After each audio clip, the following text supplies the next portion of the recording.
10th inter degree pass or fail తక్కువ వ్యవధిలో life settlement in abroad కొరకు hotel management అంటే Trinity college of hotel management. నమస్తే, నేను Keshav. Welcome to Suman TV. Andhra Pradesh Telangana ముఖ్యమంత్రులు భేటీ కాబోతున్నారు. ప్రధానంగా విభజన సమస్యలే ఎజెండాగా ఈ సమావేశాలు జరగబోతున్నాయని చెబుతున్నారు. అలానే తెలంగాణలో కొన్ని ప్రత్యేకమైనటువంటి అంశాలు, ప్రధానంగా ముంపు గ్రామాల సమస్య దగ్గర నుంచి కొన్ని ప్రత్యేకమైనటువంటి అంశాలు చర్చకు తీసుకొచ్చేటువంటి ప్రయత్నం తెలంగాణ ప్రభుత్వం చేస్తుంది. రెండు రాష్ట్రాల మధ్య ఈ చర్చలు జరపడం ద్వారా విభజన హామీల ద్వారా, విభజన ద్వారా పంచుకోవాల్సినటువంటి ఆస్తులకు సంబంధించి ఒక క్లారిటీ వస్తుందని అందరూ భావిస్తున్నారు. అయితే ఫిల్మ్ ఇండస్ట్రీ పరిస్థితి ఏంటి? ఫిల్మ్ ఇండస్ట్రీ రెండు రాష్ట్రాలకి ఒకటిగానే ఇప్పటికీ నడుస్తుంది. అలానే ఇండస్ట్రీకి సంబంధించినటువంటి అనేక అంశాలు రెండు రాష్ట్రాల ప్రభుత్వాలతో కూడా ముడిపడి ఉన్నటువంటి పరిస్థితి. వీటికి పరిష్కారం చూపించే దిశగా ఇద్దరు సీఎంలు ఆలోచన చేసే అవకాశం ఉంటుందా? ఈ అంశం పైన విశ్లేషణ చూద్దాం. మనతో పాటు సీనియర్ జర్నలిస్ట్, ఫిలిం క్రిటిక్ ప్రభు గారు ఉన్నారు. ప్రభు గారు నమస్కారం. నమస్తే. రెండు రాష్ట్రాల ముఖ్యమంత్రులు ఇద్దరు కూడా ఆల్రెడీ రెండు ప్రాంతాలకి సంబంధించి ఒక ఎమోషన్ ఉన్నవాళ్ళు, వాళ్ళిద్దరి మధ్య కూడా సత్సంబంధాలు ఉన్నాయి కాబట్టి చాలా సమస్యలకు పరిష్కారం వస్తుంది అని ఆశిస్తున్నారు. సో ఫిలిం ఇండస్ట్రీకి సంబంధించినటువంటి ఇష్యూస్ ఇందులో కీలకమైనటువంటి పాత్ర పోషించడానికి ఏమైనా అవకాశం ఉందా? తప్పకుండా ఉంది. అసలు ముందుగా ఈ విభజన సమస్యల పరిష్కారం కోసం ఒక ముందడుగు వేయటం అనేటువంటి ఒక లెటర్ రాయటం ద్వారా మనం చర్చించుకుందాం రమ్మని చెప్పేసి ముందడుగు వేసినటువంటి చంద్రబాబు నాయుడు గారికి, ఆంధ్రప్రదేశ్ సీఎం చంద్రబాబు నాయుడు గారికి, అలాగే తెలంగాణ సీఎం రేవంత్ రెడ్డి గారికి, ఇద్దరికీ కూడాను శుభాకాంక్షలు తెలియజేయాలి, అభినందనలు తెలియజేయాలి.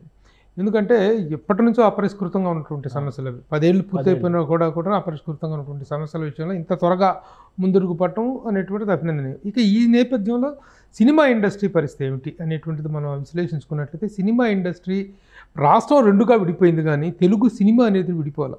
తెలుగు సినిమా అనేది ఒకటే, రెండు రాష్ట్రాల్లోనూ విడుదలవుతుంది, తెలుగు సినిమా మాత్రమే విడుదలవుతుంది.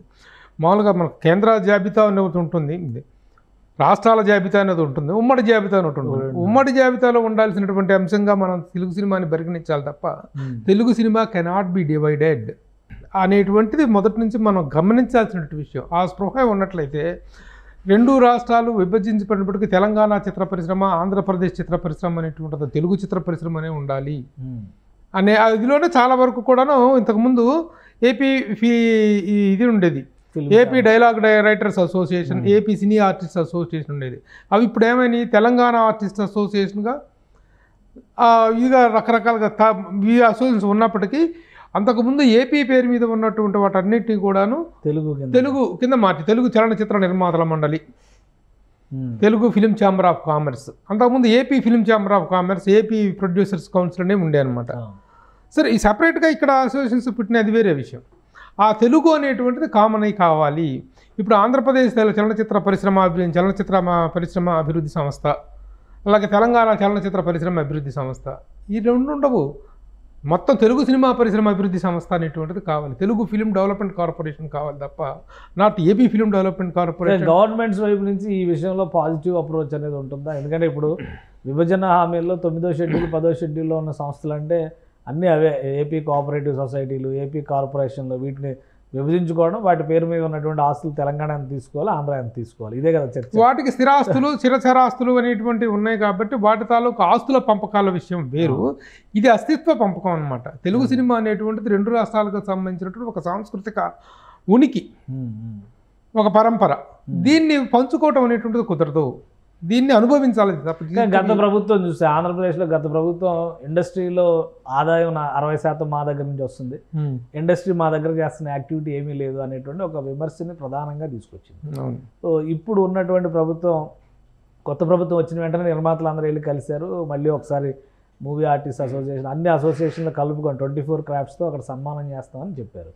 ఇక్కడ తెలంగాణలో కూడా కొత్త ప్రభుత్వం ఏర్పడిన వెంటనే రేవంత్ రెడ్డి గారిని కలిశారు, సినిమాటోగ్రఫీ మినిస్టర్ కోమటిరెడ్డి వెంకటరెడ్డి గారితో భేటీలు జరిపారు. సో పర్సనల్గా చూస్తే అటు ఇటు కూడా రిలేషన్స్ బాగానే మెయింటైన్ చేస్తున్నారు. బట్ ఇండస్ట్రీ పరంగా ఏం జరుగుతుంది? ఇండస్ట్రీకి ఇవ్వాల్సినటువంటి విషయాల్లో ప్రభుత్వాలు అంత సానుకూలంగా ఉన్నాయా?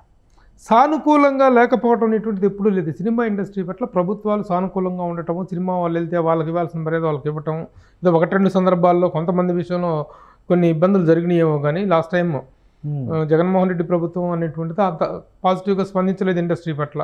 ఇండస్ట్రీ వాళ్ళు కూడా ఆయన పట్ల అంత పాజిటివ్గా స్పందించలేదు. ఆ దూరం ఏంటో మీ వీళ్ళందరూ మీ ఊరు మా ఇంటికి అందరం, మా ఇల్లు మీ అందరికి అందరం అన్న పద్ధతే నడిచింది అక్కడ. కానీ మిగతా ఎప్పుడైనా సరే కొత్త ప్రభుత్వాలు ఏర్పడినప్పుడు ఒక సంఘీభావాన్ని చిత్ర పరిశ్రమ ప్రకటిస్తూ ఉంది. పరిశ్రమ పట్ల సానుకూలమైనటువంటి వైఖరిని ప్రభుత్వాలు తీసుకుంటూ ఉన్నాయన్నమాట. కానీ ఇప్పుడు ఇక్కడికి వచ్చిన తర్వాత ఈ సినిమా ఇండస్ట్రీ విషయానికి వస్తే ఇప్పుడు 2 రాష్ట్రాలలో కూడాను సానుకూల ప్రభుత్వాలు ఏర్పడ్డాయి. పరస్పర అవగాహన కలిగినటువంటి ముఖ్యమంత్రులు ఉండటము, ఇద్దరికీ కూడా చిత్ర పరిశ్రమతో సత్సంబంధాలు ఉండటం అనేటువంటిది మనందరం ఆనందించాల్సింది, స్వాగతించాల్సినటువంటి విషయం. ఈ నేపథ్యంలో ఒక ఉమ్మడి కార్యాచరణ చిత్ర పరిశ్రమ కోసం అనేటువంటిది ఉంటే బాగుంటుంది. మీరు ఏ రాష్ట్రం తాలూకు ఆస్తులు, వాటి తాలూకు అప్పులు, వాటి తాలూకు ఇవన్నీ జలాల పంపిణీ దగ్గర నుంచి, ఆస్తుల పంపిణీ దగ్గర నుంచి అవన్నీ చేసుకోండి, ఉద్యోగుల పంపిణీ దగ్గర నుంచి.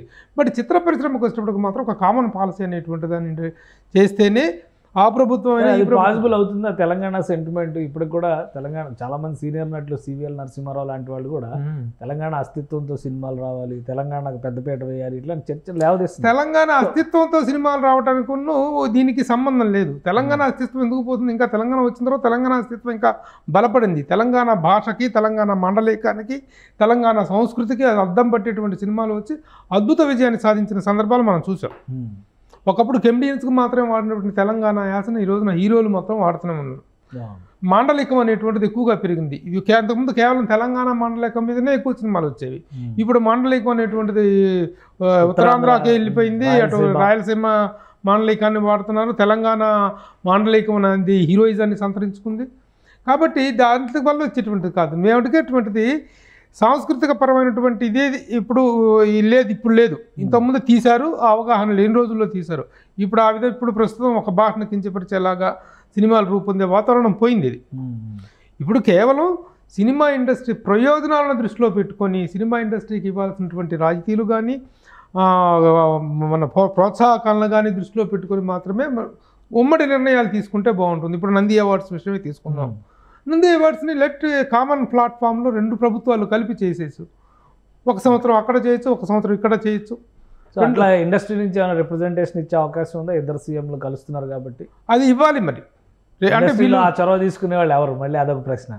ఆ చొరవ తీసుకునే వాళ్ళంటే వ్యక్తులు తీసుకోవాలి, లేదా వ్యవస్థలు తీసుకోవాలి. వ్యవస్థలు అంటే ఇక్కడ producers council, Telugu film chamber of commerce is the main పెద్ద సంస్థ. అది మాతృ సంస్థ. తెలంగాణ ఇది మన ఆంధ్రప్రదేశ్, ఆంధ్రప్రదేశ్లోనే పోయి Telugu film chamber of commerce, Telugu film chamber of commerce అనేటువంటిది సుప్రీం బాడీ. వాళ్ళు తీసుకోవాలి, లేదా వ్యక్తులుగా తీసుకోవాలి. వ్యక్తులుగా చిరంజీవి స్థాయి వ్యక్తులు కొంతమంది చొరవ తీసుకొని రిప్రజెంటేషన్ ఇస్తే అది పరిశీలన తీసుకునే అవకాశం ఉంది. సో ఇప్పుడు ఈ భేటీలో ఎక్కువ ఇద్దరు సీఎంల భేటీలో ఎక్కువ అంశాలు విభజనకు సంబంధించినవే డిస్కస్ చేసే అవకాశం ఉంది. రాజకీయపరమైనటువంటి ఎజెండాలో చాలా డిస్కషన్స్ వస్తున్నాయి, కానీ ఆ జాబితాలో ఫిలిం ఇండస్ట్రీకి సంబంధించిన అంశాలు ఉండొచ్చా? ఏదన్నా ముందుకు ఉండే అవకాశం ఉంది. చివరిలో ఇది కూడా ఒక అవన్నీ విభజనకు అనుకూలమైనటువంటి అంశాలు. ఇది విభజనకు అనుకూలం కాని అంశం. చిత్ర పరిశ్రమ అనేది విభజించి చూడలేనటువంటి విషయం. తెలుగు సినిమా అంటే 2 రాష్ట్రాల్లో ఒకే రోజు విడుదలవుతుంది. దానికప్పుడు అక్కడ ఉండేటువంటి ఇప్పుడు రాష్ట్ర ప్రయోజనాలు ఇందాక మీరు అడిగారు, అక్కడ ఎక్కువ ట్యాక్సీలు కడుతున్నాం, ఇక్కడ తక్కువ ట్యాక్సీలు కడుతున్నాం. అది ఎక్కువ తక్కువ ట్యాక్సీలు కట్టేది జనాభా ప్రాతిపదిక మీద తప్ప, ఇప్పుడు మాకు ఇక్కడ పంపకాలు అనేటువంటివి కూడా 42-58 ప్రాతిపదిక మీద కదా, అంటే జనాభా ప్రాతిపదిక మీదనే కదా జరుగుతుంది. ఆ విధంగా ఆ ప్రాతిపదికలో వాటి లాభాలు ఇక్కడ నుంచి అక్కడి నుంచి ఎక్కువ ఆదాయం వస్తే వచ్చి ఉండొచ్చు.